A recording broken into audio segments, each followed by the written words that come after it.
압살롬의 쿠데타로 다윗이 예루살렘 왕궁을 버리고 황급히 피난길에 올랐습니다. 15장 30절 이하를 보십시오. 오늘 본문은 16장인데 15장 30절 이하를 보십시오. 다윗이 감람산 길로 올라갈 때에 그의 머리를 그가 가리고 맨발로 울며 가고 그와 함께 가는 모든 백성들도 각각 자기의 머리를 가리고 울며 올라가니라.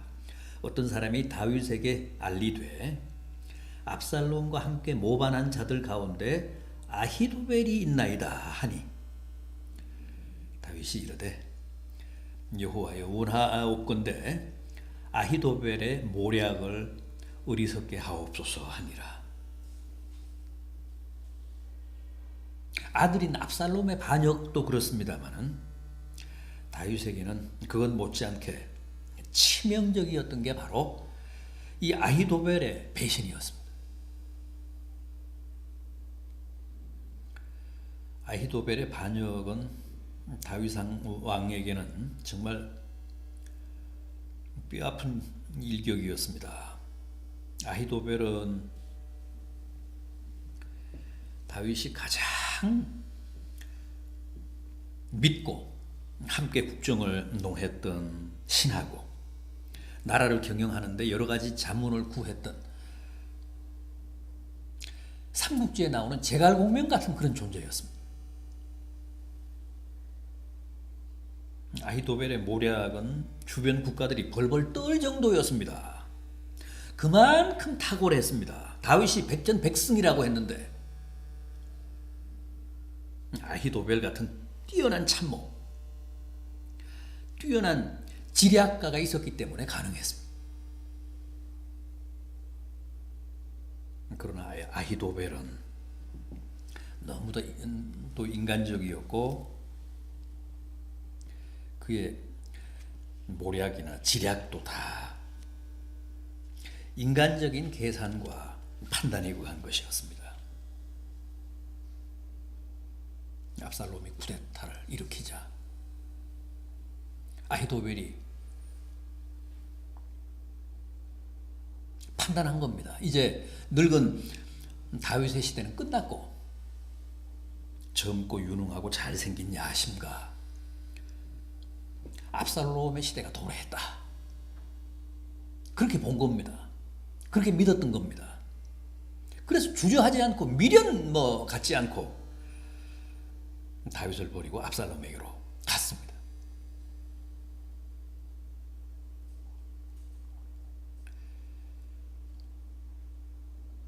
뛰어난 전략과 비범한 정치적인 식견에도 불구하고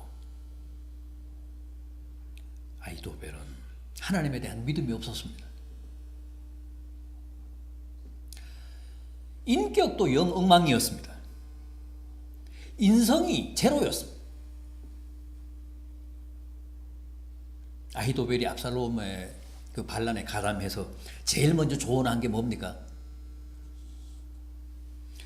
예루살렘에 남아서 왕궁을 지키고 있는 자기 아버지 다윗 왕의 후궁들과 동침하라는 거였습니다. 온 이스라엘이 지켜보는 가운데서 모든 부하들이 지켜보는 가운데서 아버지의 후궁들을 범하라고 했습니다. 그래서 피난간 다윗 왕의 의지를 완전히 꺾고 온 이스라엘 백성들에게 당신이 이 나라의 새로운 주인임을, 왕임을 확실히 보여주라고 했습니다. 그래서 압살롬이 실제 그렇게 합니다. 압살롬이 예루살렘 왕궁을 접수하고 제일 먼저 한 게 바로 그겁니다. 후궁들을 범하면서 그 현장을 전국에 생중계했습니다. 쭉 부하들을 다 그 왕궁 옥상에 도열시켜 놓고 거기다가 부스를 만들어서 거기서 그 짓을 했습니다.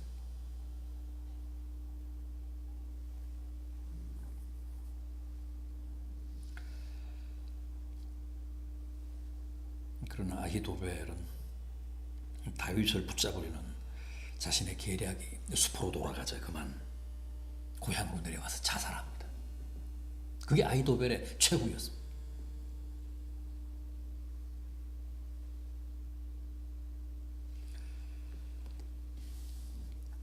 15장 31절에서 다윗이 그렇게 기도하지 않았습니까? 여호와여 원하건대 아히도벨의 모략을 어리석게 하옵소서. 하나님이 그 기도 들어주신 겁니다. 틀림없다고 작전을 세우고 다윗을 잡으려고 했는데 실패했습니다.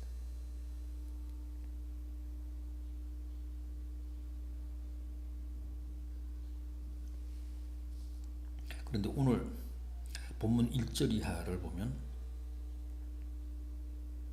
또 한 사람이 등장합니다. 누굽니까? 다윗의 피난길에 나타난 무비보셋의 종 시바라는 사람입니다. 시바가 나귀 2마리와 여러 가지 먹을 것, 포도주를 가지고 피난 중인 다윗 왕 앞에 나타나서 나귀는 왕의 가족들로 하여금 타게 하시고 떡과 과일은 왕의 피난길에 동행하는 사람들 먹게 해 주십시오. 포도주도 피곤한 사람들 마시게 해 주십시오.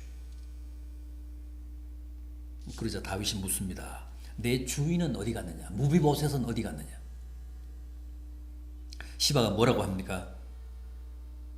3절을 보면 그냥 예루살렘에 있는데 그가 이렇게 말했습니다. 그러면서 이스라엘 온 족속이 오늘 내 아버지의 나라를 내게 돌려주리라.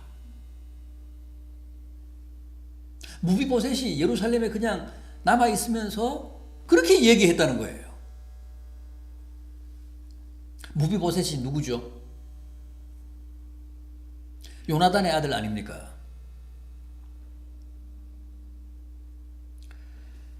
사울 왕의 아들, 피를 나눈 형제보다 이성보다 다윗을 더 위하고 사랑했던 요나단의 장애인 아들이잖아요. 살아남은 유일한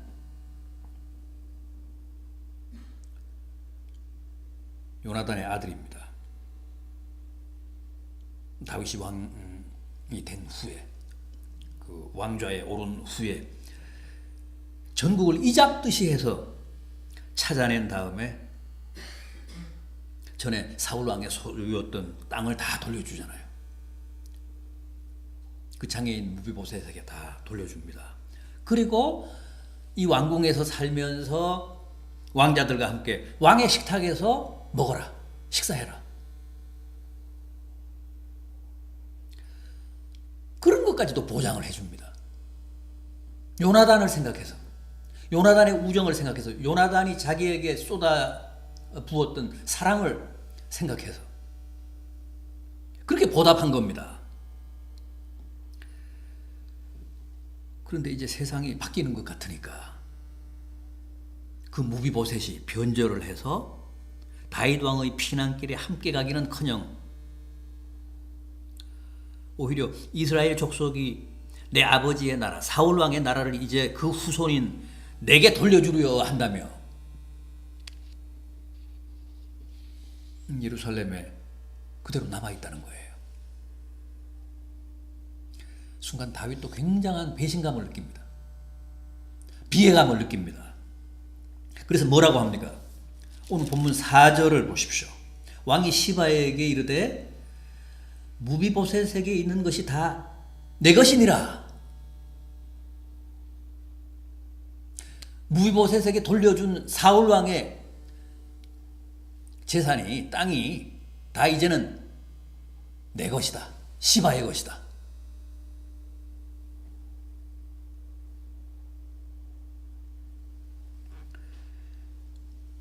오늘 본문은 16장이고 이제 뒤에 19장에 가면 무비보셋의 소명이 나옵니다.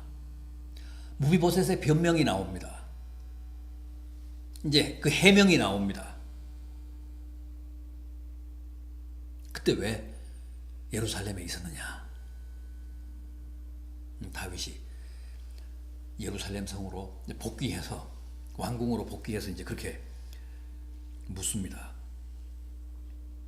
그러자 무비보셋이 다 시바가 왕께 거짓말한 겁니다. 제가 당시 왕과 함께 하지 못했던 것은 저는 장애인이어서 제 스스로 말 한 장을 지울 수가 없습니다. 제 스스로 말을 탈 수가 없습니다. 그래서 그냥 예루살렘에 남았던 것 뿐입니다. 대신 왕이 예루살렘을 떠나신 그날부터 제가 발을 씻지 않고 옷을 갈아입지 않고 수염을 깎지 않고 그 왕의 아픔에 동참했나이다. 그럽니다.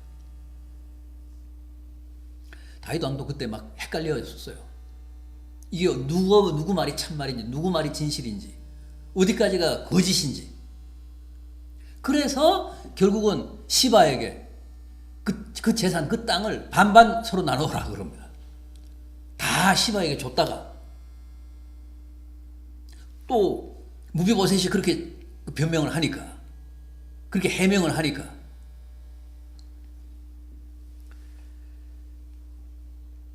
아무튼 사람은 이렇습니다. 내가 어려움에 몰리고 극한 상황에 처하게 되면 내 가까이에 있던 사람들, 늘 내 주변에 있던 사람들이 다 그 입장을 바꿉니다. 더 적극적으로, 더 희생적으로, 더 헌신적으로 나를 돕는 사람이 있는가 하면 오히려 나를 배신하고 내게 등을 돌리고 오히려 나를 공격하고 죽이려는 쪽에 가담하기도 합니다. 그래서 나를 더 힘들게 하고 더 아프게 하는 사람들 없지 않아 있습니다. 그런데 다윗은 거의 그런 사람들을 붙잡고 시비하지 않습니다. 모든 판단과 처분을 원칙적으로 하나님께 맡깁니다. 전에 사울에게 쫓겨다닐 때도 그랬잖아요. 자기가 사울을 심판할 수 있었습니다. 죽일 수 있는 기회가 몇 차례나 있었습니다. 그런데도 하나님께 맡깁니다.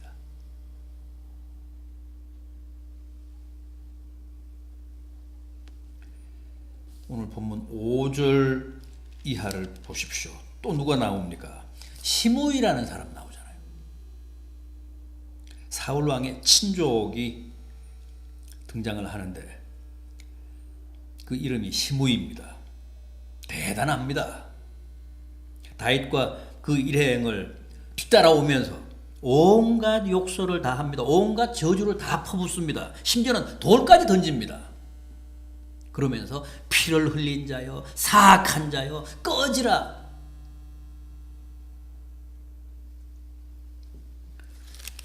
본문 8절을 보십시오. 사울의 족속의 모든 피를 여호와께서 내게로 돌리셨도다. 그를 이어서 내가 왕이 되었으나 여호와께서 나라를 내 아들 압살롬의 손에 넘기셨도다. 보라, 너는 피를 흘린 자이므로 화를 자초하였느니라. 시므이가 지금 다윗의 뒤를 따라오면서 이런 욕설을 퍼붓고 저주를 날린 겁니다. 부하들이 듣다 못해서 다윗 왕에게 저자의 목을 베겠습니다. 그러자 다윗이 뭐라고 합니까?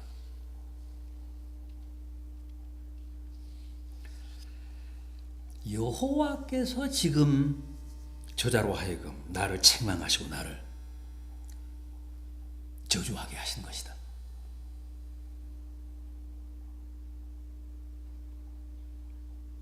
그러니 내가 저런 비난과 욕설과 증오와 저주를 달게 받아야 되지 않겠느냐. 심지어는 내 몸에서 난 내 자식도 내 생명을 해치려고 하는 판인데 하물며 사울의 자식들이겠느냐, 사울의 후손들이겠느냐.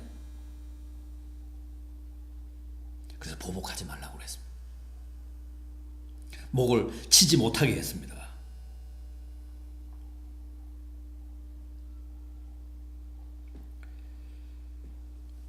다윗은 항상 그랬습니다. 비록 이해는 잘 안 되지만, 납득은 잘 안 가지만, 그래도 이 모든 것이 다 하나님의 뜻이다. 저 사람들의 저런 행동 배후에는 하나님이 계시다.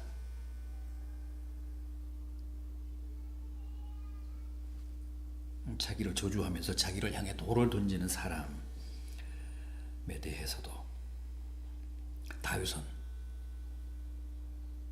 그렇게 말했습니다. 그렇게 이해를 했습니다.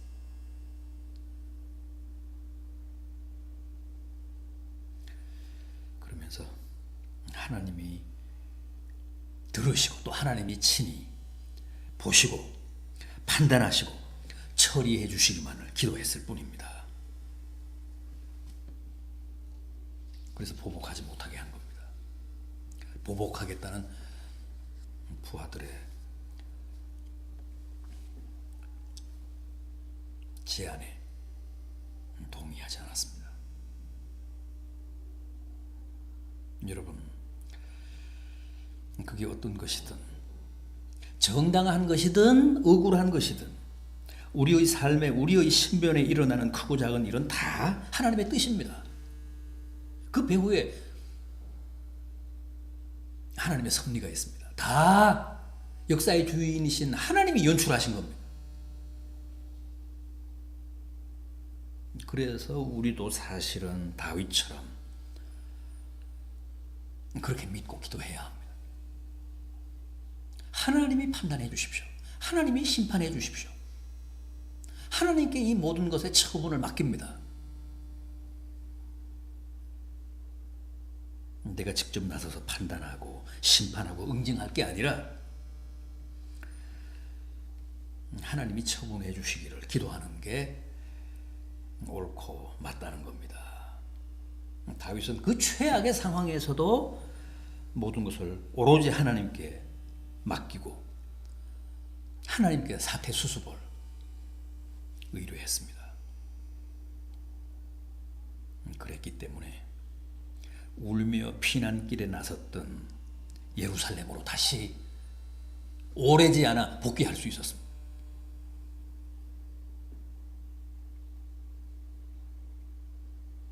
다윗의 이런 믿음, 다윗의 이런 처신, 다윗의 이런 기도가 오늘 우리들에게도 큰 은혜와 깨달음이 되기를 바람하지 않습니다. 기도하시겠습니다. 주님, 다윗이 아들 압살롬의 반란으로 피난길에 오르자 사람들의 본색이 속속 드러났습니다. 어떤 사람들은 반란군 쪽에 서서 다윗을 공격하며 잡으려고 했고, 또 어떤 사람들은 다윗의 피난과 또 압살롬의 반역이 우리에게 큰 깨달음이 되고 또 은혜가 되기를 기원합니다. 기도하시겠습니다.